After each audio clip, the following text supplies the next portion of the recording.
So back in Visual Studio, I have my document ready function, and you'll notice if I scroll on down that we have a couple different tags in here.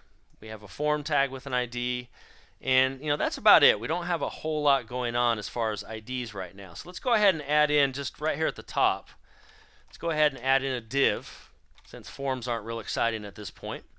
And we'll just call this test div. And inside of that we might have, this is my div text.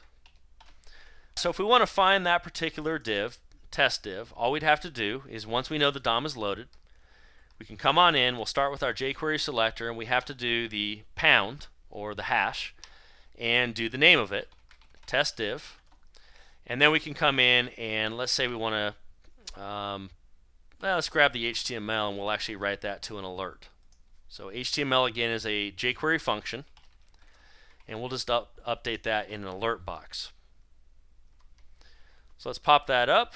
You'll see this is my div text, so you can see that it found it. Now this is by far the fastest way, if you're going to be using selectors in jQuery, it's by far the fastest way to find your different DOM elements. If I do something like we did in the previous module, or section I should say, and just do a p tag, well, that's going to scan the entire DOM and find all of the paragraph tags.